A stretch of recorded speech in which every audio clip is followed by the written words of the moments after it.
Students, welcome to the second part of the chapter Exogenetic Process Part 2. In the first part, we have studied about erosional, transportational and depositional work of river, glaciers and wind. So, in this part, we will discuss about other agents like sea waves and groundwater. Okay? इस part में हम इरोशनल, ट्रांसपोर्टेशनल और depositional work other agent का देखेंगे, जैसे कि sea waves और ground water. Okay, तो सबसे पहले स्टार्ट करते हैं सी वेव्स का. In coastal areas sea waves carry out erosional, depositional and transportational work. यानी सी वेव्स का काम, सी वेव्स का erosional, depositional and transportational work कहाँ पे होता है? कोस्टल एरियाज पे. Okay, winds and tides cause the movements of sea water. जो है सी वाटर के अंदर जो मूवमेंट्स होते, जो हलचल होती है, उसका रीजन क्या होता है? विंड्स और tides. Okay, and as a result waves come to the coast. और वही मूवमेंट के वजह से, जब सी वाटर के अंदर जो मूवमेंट्स होते विंड्स की वजह से, टाइड्स की वजह से, तो वो मूवमेंट्स की वजह से जो वेव्स होते हैं यानी जो लहरें होती है वो कहाँ पे आती है? कोस्ट के पास. ओके, सी कोस्ट के पास. And because of their hitting the rocks at the coast, erosion of the rocks occurs. See, जब सी वेव्स कोस्ट के पास आती है, ओके, समुद्री तट के पास, तो वो वेव्स जो है रॉक्स, कोस्ट के पास जो रॉक्स होते हैं उसको हिट करती है. ओके, एंड उसके वजह से रॉक्स का क्या होता है? इरोशन होता है. वो रॉक क्या होता है? इरोडेड होता है. सी, कि विंड्स और टाइड्स ये सी वाटर के मूवमेंट्स का कारण होती है, और इसके वजह से जो वेव्स है, सी वेव्स, वो मूवमेंट्स की वजह से जब सी वाटर में हलचल होती है तो वेव्स जो है कोस्ट के पास आती है, और वेव्स जो है लगातार सी कोस्ट के पास जो रॉक्स होते हैं तो वेव्स उसको हिट करती है. ओके, और उसके वजह से क्या होता है? रॉक्स का इरोशन, यानी जो रॉक्स पार्ट है वो इरोडेड होता है. Okay, and in coastal areas having wide beaches waves carry out depositional work. Okay, तो कोस्टल एरियाज पे जहाँ पे बीचेस बहुत, मतलब बीचेस चौड़ाई में होती है, तो वहाँ पे वेव्स जो है कौन सा वर्क करती है? Depositional work. ओके, तो आपको एक इमेज दिया गया है, तो हम देखेंगे कि सी वेव्स के इरोशनल, ट्रांसपोर्टेशनल और डिपोजिशनल वर्क के वजह से कौन से लैंडफॉर्म्स होते हैं. जैसे कि हम देख रहे हैं सी केव. ओके, ऊपर है सी क्लिफ. फर्स्ट है सी क्लिफ, उसके नीचे सी केव्स, फिर उसके साइड में wave cut platform, sea arch, sea stack. Okay, तो ये लैंडफॉर्म्स है at the sea coast. Sea coast के पास ये न्यू लैंडफॉर्म्स होते हैं. किसकी वजह से? सी वेव्स के इरोशनल, डिपोजिशनल और ट्रांसपोर्टेशनल वर्क की वजह से. Okay, next erosional work of sea waves. अब हम देखेंगे सी वेव्स अपना इरोशनल वर्क कैसे करती है. When the waves break at the coast, they bring with them water, transported stones, pebbles, sand particles, etc. See, जब वेव्स बहते बहते कोस्ट के पास पहुंचती है और कोस्ट के पास जो रॉक पाया जाता है उसको हिट करती है, और हिट करते समय जब वहाँ पे जो है कोस्ट के पास जो लहरें होती है वो क्या हो जाती है? लहरें टूट जाती है, वेव्स ब्रेक होती है, और ब्रेक होने के बाद जब वो पीछे की तरफ आती है तो वो अपने साथ क्या लेके आती है? वाटर, ट्रांसपोर्टेड स्टोन्स, जो उसमें स्टोन्स रहते हैं पाए जाते हैं, पेबल्स हुआ, sand particles etcetera, and this leads to the erosion of coast. Means waves जब वहाँ पे कोस्ट के पास ब्रेक होती है तो वो वहाँ पे अपने साथ क्या लेके आई रहती है? वाटर रहता है इसमें, ट्रांसपोर्टेड स्टोन्स, बहते बहते जब वेव्स आती है कोस्ट के पास उसमें ट्रांसपोर्टेड स्टोन्स भी रहते हैं, पेबल्स, कंकर पत्थर, सैंड पार्टिकल्स होते हैं, और यही जो है ये रीजन बनते हैं किसका? कोस्ट के इरोशन का. Because of the chemical and hydraulic action. Hydraulic action means hydraulic action is the erosion. Hydraulic action क्या है? इरोशन है. That occurs when the motion of water against a rock surface produces mechanical weathering. Hydraulic action क्या होता है? Is the erosion that occurs. कब होता है ये erosion? When the motion of water against the rock surface produces mechanical weathering. Okay, उसको कहा जाता है hydraulic action. So because of the chemical and hydraulic action of the sea wave 2, erosion occurs. हमने अभी देखा कि कोस्ट के पास जब वेव्स पहुंचती है तो वो अपने साथ water, transported stones, pebbles and particles लेके आती है और जो कोस्ट के इरोशन का कारण बनता है। इसके अलावा केमिकल और जो हाइड्रोलिक एक्शन होता है सी वेव में, ये भी इरोशन का कारण बनते हैं। Okay, land forms like wave cut platforms, sea caves, sea arches, sea cliffs, etc. are formed because of the erosional work of the waves. तो वेव्स के इरोशनल वर्क से कौन से न्यू लैंड फॉर्म्स फॉर्म्ड होते हैं, जैसे कि वेव कट प्लेटफॉर्म्स हमने देखा, सी केव्स, सी आर्चेस और sea cliffs. Okay, next depositional work of sea waves. अब हम देखेंगे सी वेव्स का depositional work. The eroded materials accumulate at the sea bed, यानी सी वेव्स के वजह से जो इरोडेड मटेरियल होते हैं वो कहाँ इकट्ठा होते हैं, सी बेड के पास। ओके, एक्यूमुलेट मीन्स इकट्ठा होना। Because of tides they keep on moving towards the coast and away from the coast. जब लो टाइड या फिर हाई टाइड आता है तो टाइड्स की वजह से जो इरोडेड मटेरियल है वो सी बेड के पास तो इकट्ठा हुए ही रहते हैं और टाइड्स की वजह से वो मूव होते हैं, कभी कोस्ट के पास या फिर कभी जो है लहर के अकॉर्डिंग यानी वेव्स के अकॉर्डिंग कोस्ट से दूर भी जाते हैं। ओके, कभी कोस्ट के पास आते हैं और कभी कोस्ट से दूर चले जाते हैं। They become fine because of attrition and heating each other. धीरे धीरे वो एक्यूमुलेटेड मटेरियल्स जो है बहुत ही स्मॉल हो जाते हैं। फाइन मतलब क्या होगा, स्मॉल, सो स्मॉल। क्या रीजन है, एट्रिशन। एट्रिशन मतलब भी क्या होगा, फ्रिक्शन। कि हमने देखा कि जो इरोडेड मटेरियल है वो इकट्ठा होते हैं सी बेड के पास और टाइड्स की वजह से क्या होता है कि कभी जो है वो सी कोस्ट के पास एकदम नज़दीक आ जाते हैं वो मटेरियल और कभी क्या होता है कोस्ट से दूर चले जाते हैं।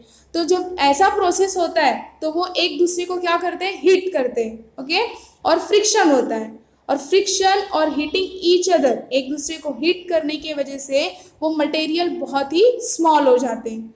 And deposition of such materials occurs at the places where the effect of waves is less.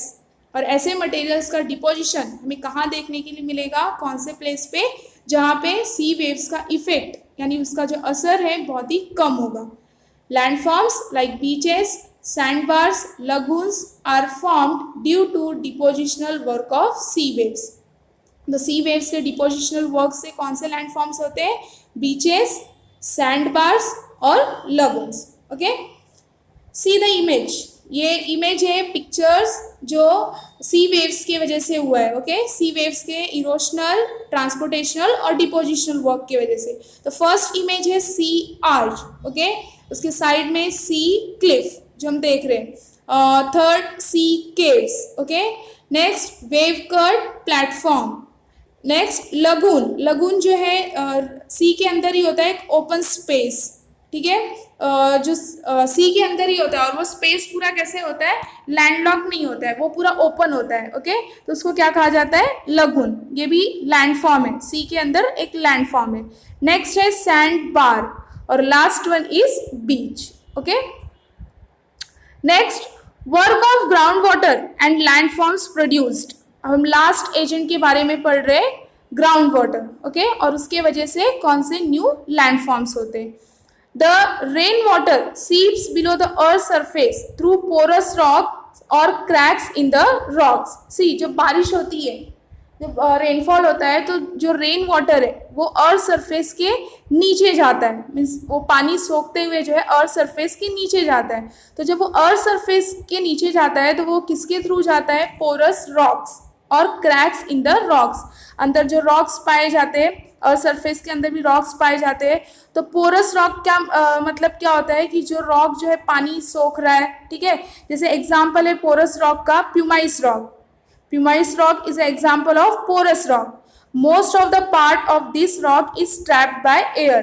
Means ये ऐसे टाइप का जो पोरस रॉक जो होते हैं, जैसे प्यूमाइस रॉक पोरस रॉक है, तो ऐसे टाइप का रॉक का जो ज़्यादा से ज़्यादा पार्ट है वो किससे ट्रैप्ड होता है, किससे घिरा हुआ रहता है, एयर से। Okay, this water accumulates in the non porous layer of the rock. See, जब ये रेन वाटर्स और सरफेस के नीचे पोरस रॉक्स और रॉक्स में जो क्रैक्स पाए जाते हैं उसके थ्रू जब नीचे जाता है तो वो कहाँ इकट्ठा होता है, non porous layer of the rock, यानी जिस रॉक में क्रैक्स वगैरह नहीं पाए जाएंगे तो वो और अंदर जो है नहीं जा सकता, तो वहीं पे वो पानी क्या हो जाता है, इकट्ठा हो जाता है।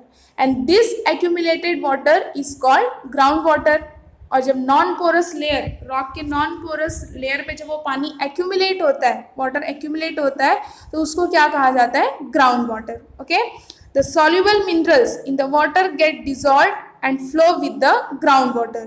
तो जो घुलने वाले जो मिनरल होते हैं, जो वाटर में इजीली डिजॉल्व हो जाते हैं, वो क्या होते हैं, वाटर में डिजॉल्व होते हैं और ग्राउंड वाटर के साथ वो फ्लो होते हैं। This is the erosional work of the ground water. Means इसी को कहा जाता है ग्राउंड वाटर का इरोशनल वर्क, यानी ग्राउंड वाटर के अंदर जो सॉल्युबल मिनरल्स होते हैं, वाटर में जो सॉल्युबल मिनरल्स होते हैं वो वाटर में डिजॉल्व हो जाते हैं, घुल जाते हैं और ग्राउंड वाटर के साथ ही फ्लो होते हैं। तो उससे जो है क्या होता है, ग्राउंड वाटर का erosional work. And when the ground water evaporates और the volume of soluble mineral is more than the solubility of the ground water, the deposition of dissolved materials start. See, अगर ground water एवापोरेट्स हुआ, यानी heat की वजह से evaporate हुआ, या फिर बोला है कि जो वॉल्यूम ऑफ सॉल्युबल मिनरल्स है, यानी जो घुलने वाले जो मिनरल्स है उनका जो वॉल्यूम है वो ग्राउंड वाटर के सॉल्युबिलिटी से भी अगर ज़्यादा है, तो वो मटेरियल क्या होते हैं, the deposition of dissolved materials start. तो वो मटेरियल वहीं पे डिपॉजिट हो जाते हैं। ओके, समझ, ग्राउंड वाटर एवापोरेट्स होता है या फिर ग्राउंड वाटर की जो सॉल्युबिलिटी है, सॉल्युबिलिटी कम है और सॉल्युबल मिनरल्स का वॉल्यूम ज़्यादा है, तो ऐसे टाइम पे जो है क्या स्टार्ट होता है, deposition of dissolved materials. Materials क्या होते हैं, डिपॉजिट होना स्टार्ट होते हैं। And land forms like sink holes, हम आगे इमेज देखेंगे, land forms like sink holes, limestone caves, stalactites and stalagmites are formed। stalactites और stalagmites कैसे formed होता है, stalactites form when water containing dissolved calcium bicarbonate, अगर water में जो है calcium bicarbonate dissolved होता है, from the limestone rock drips from the ceiling of a cave, यानी जैसे कि हमने limestone caves, ग्राउंड वाटर में जो है केव्स भी बने रहते हैं, ठीक है। जब पानी में जो है अगर कैल्शियम बाइकार्बोनेट अगर डिजॉल्व होता है, वो मटेरियल डिजॉल्व होता है, ठीक है, and as the water comes into contact with the air, जैसे ही वो पानी एयर के कांटेक्ट में आता है, as the water comes into contact with the air, some of the calcium bicarbonate precipitates back into the limestone.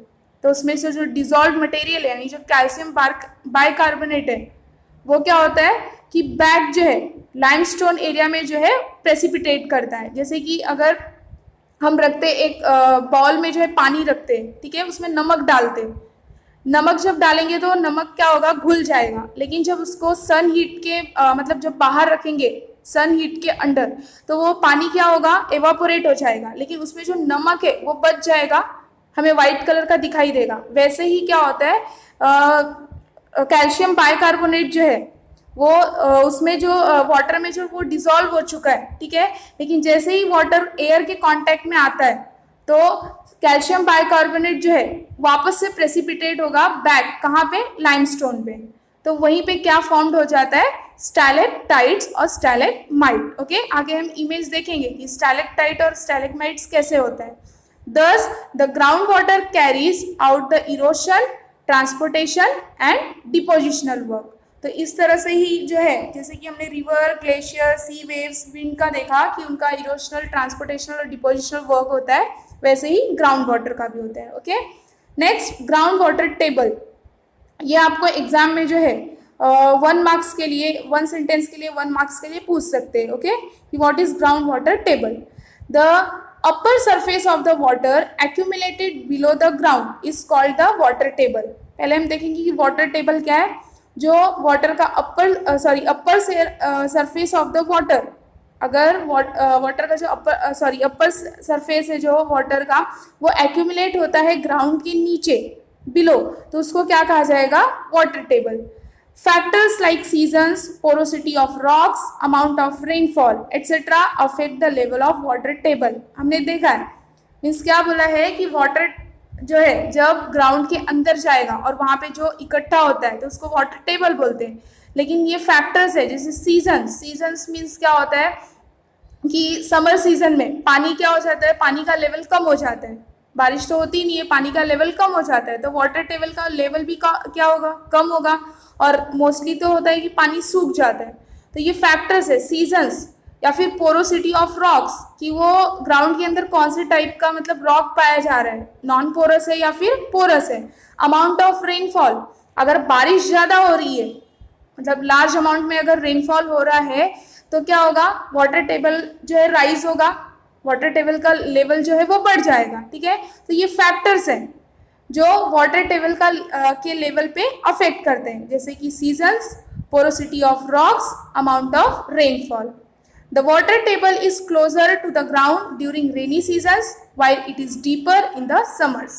Means rainy season के time पे, बारिश के मौसम में वाटर टेबल जो है ग्राउंड से एकदम क्लोज आ जाता है, मीन्स पानी ज़्यादा भर जाता है। और वही जो है वाटर टेबल समर्स के टाइम पे क्या होता है, डीपर यानी गहराई में चला जाता है। ओके, सी द इमेज, ये इमेज है land forms produce by the work of ground water. Okay, so sink hole जो लाइमस्टोन एरिया में होता है, सिंक होल कहाँ पे होता है, लाइमस्टोन एरिया में।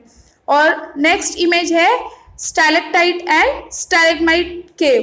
तो ऊपर जो हम लेयर देख रहे हैं, ऊपर केव, ये केव है, केव के छत से जो लेयर नीचे की तरफ आई है, जो इमेज दिया है, तो केव ऊपर छत देखिए जो सीलिंग है, तो वो नीचे की तरफ जो लेयर आया है उसको कहा जाएगा स्टैलेक्टाइट। ओके, और जो ग्राउंड के नीचे से जो लेयर ऊपर की तरफ गया है, ठीक है, उसको कहा जाएगा स्टैलेग्माइट।